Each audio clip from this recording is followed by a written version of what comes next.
Oi, meus amores, tudo bem com vocês? Que saudade de vocês.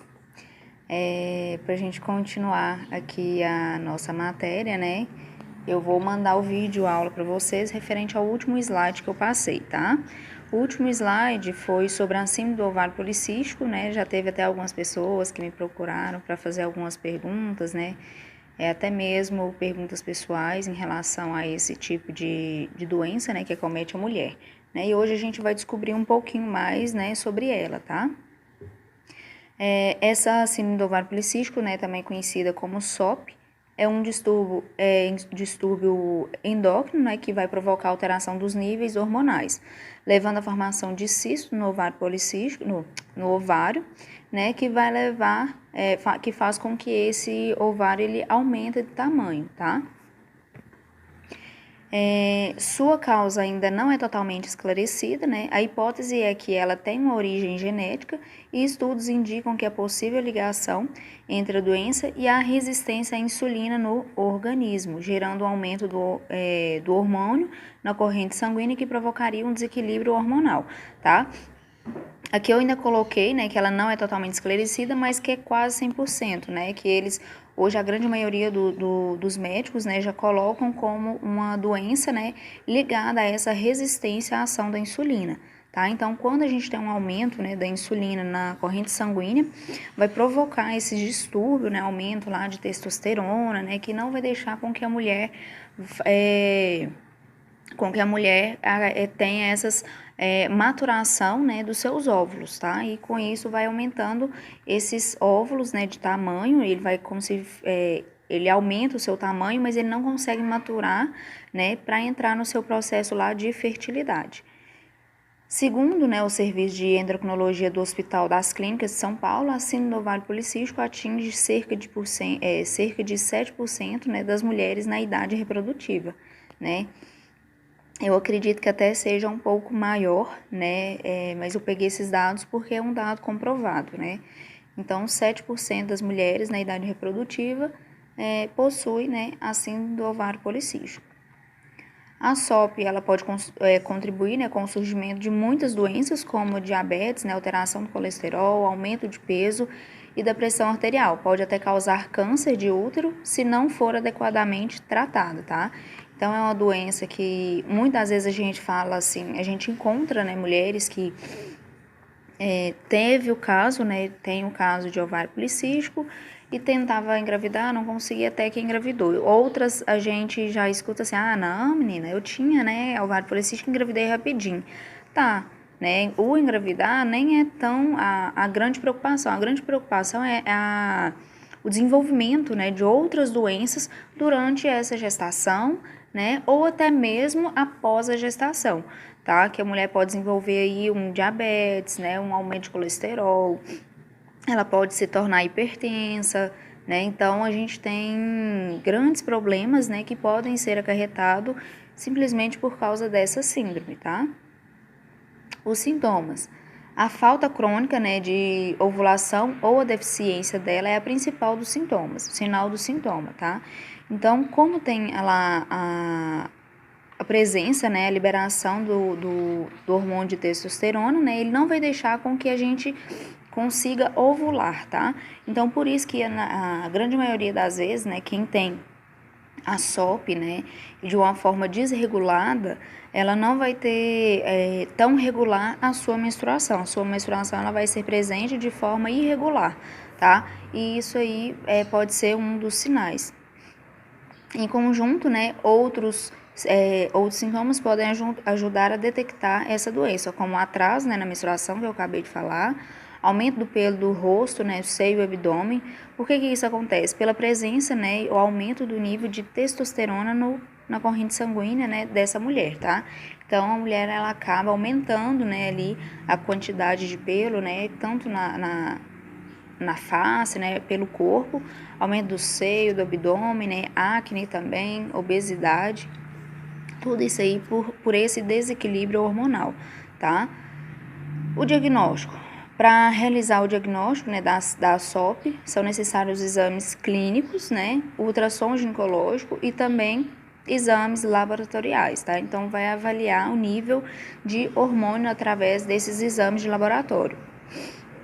Através do ultrassom, a doença ela é percebida pelo aparecimento de muitos folículos, né, ao mesmo tempo, na superfície de cada ovário, tá? Esse ultrassom ele deve ser feito entre o terceiro e o quinto dia do ciclo menstrual, não sendo a mulher virgem. Deve-se dar preferência à técnica de ultrassom transvaginal, né? Então, esse transvaginal é o mais preferível, né, para ter essa detecção, né, desde que a mulher não seja mais virgem, tá?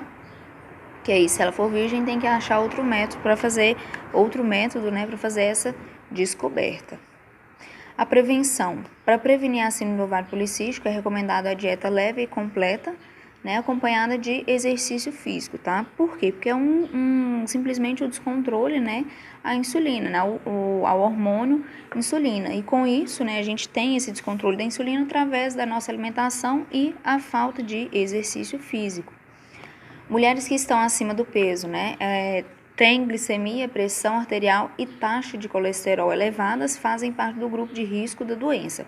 Por isso, precisam se prevenir seguindo uma dieta saudável, né, praticando atividade física e realizando acompanhamento ginecológico anual, para estar acompanhando, né, esses níveis aí de níveis hormonais, né, se estão alterados ou não, tá? Para tentar aí regular, tá sempre regulando esses hormônios.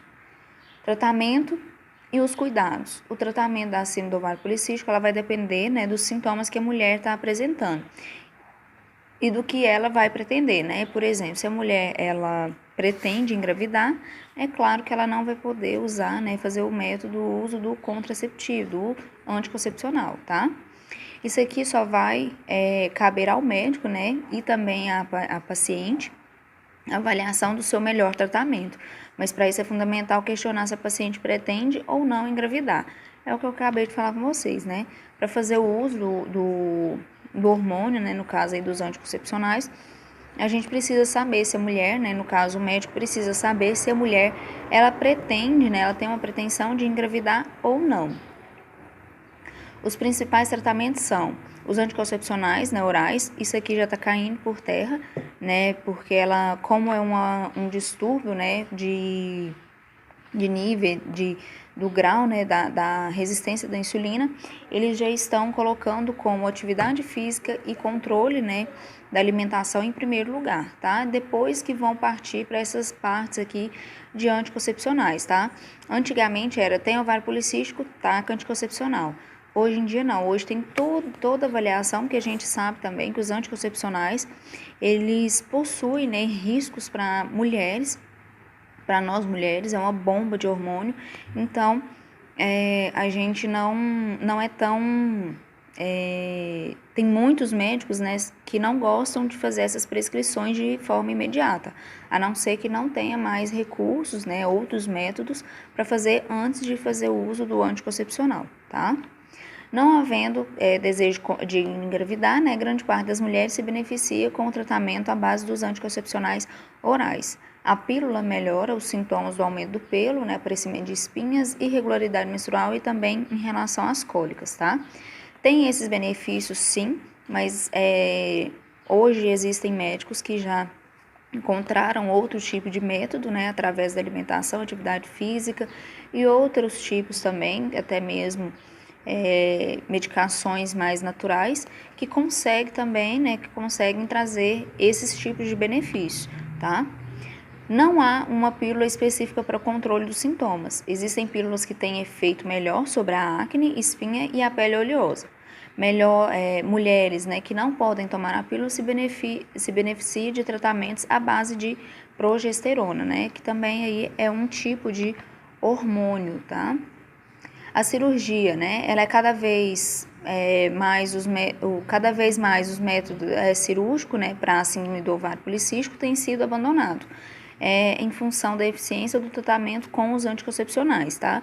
E hoje ainda mais devido à mudança, né, que as pessoas estão tendo referente às suas alimentações, né, às suas atividades físicas. Hoje as pessoas elas praticam mais esporte, né, elas procuram alimentos mais saudáveis e com isso elas têm mais garantia, né, mais eficiência no tratamento da síndrome do ovário policístico. Os antidiabético cetogênico, né, os orais, estando a síndrome do ovário policístico, né, associada à resistência à insulina, um dos tratamentos disponível, né, é por meio dos medicamentos para diabetes, tá? Mas lembrando que quem vai fazer essa prescrição é somente o médico que vai fazer prescrição do melhor tratamento e qual o melhor medicamento, tá? Então, jamais, eu tô com ovário policístico, vou usar o anticoncepcional, né? Vou procurar um remédio para diabetes. Não é assim que funciona, você tem que tomar cuidado, porque senão você vai acabar piorando a situação, tá? Em relação à dieta e atividade física, né, essas pacientes elas devem ser orientadas à relação à dieta e também à atividade física simultaneamente com as medidas terapêuticas. Então, tem alguns casos, né, que a gente consegue reverter a situação somente com dieta e atividade física. Por isso a necessidade, né, da gente estar procurando o médico para estar avaliando a situação de cada mulher, tá?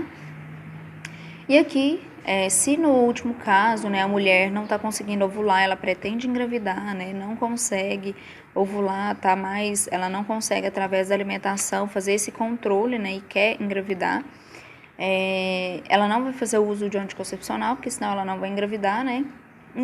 E aí o médico vai indicar uma indução da ovulação, tá? Se a paciente ela pretende engravidar, o médico lhe recomendará o tratamento de indução à ovulação, não sem antes afastar as outras possibilidades, né, de causas de infertilidade. Então, antes dele induzir essa ovulação, esse médico ele vai pesquisar, ele vai buscar outros tipos de causa nessa mulher, né? Às vezes ela pode ter algum distúrbio, às vezes pode ser na anatomia, né, ali das trompas, que não consegue, né, como se diz, carrear esse óvulo ao encontro dos espermatozoides. Então, não adianta fazer a indução e essa mulher não ter como fazer essa geração, né, de uma criança. Então, primeiro tem que fazer a pesquisa dessas causas da infertilidade, né? Não é porque tem assim no ovário policístico que essa mulher vai ser infértil, tá? Isso não significa que a mulher nunca mais poderá ter um filho. Não se deve fazer esse tratamento, né, em mulheres que não estejam realmente tentando engravidar, porque se a gente fazer indução, né, de ovulação, como o próprio nome, vai induzir uma ovulação e essa mulher pode vir a engravidar. Então, não é recomendado que faça, né, esse tipo de tratamento em mulheres que não queiram mais engravidar, tá? Porque senão vai ter aí uma gravidez indesejada, tá bom? Meninas, por hoje é só, né, sobre esse assunto. Se tiverem alguma dúvida, né, que queiram tirar em relação a esse assunto e eu puder ajudar vocês, eu estarei à disposição, tá? E eu fico aguardando vocês para a próxima aula. E um beijo, desejo vocês também, né, uma excelente noite. Fiquem com Deus e até a próxima, tá? Beijo, tchau, tchau.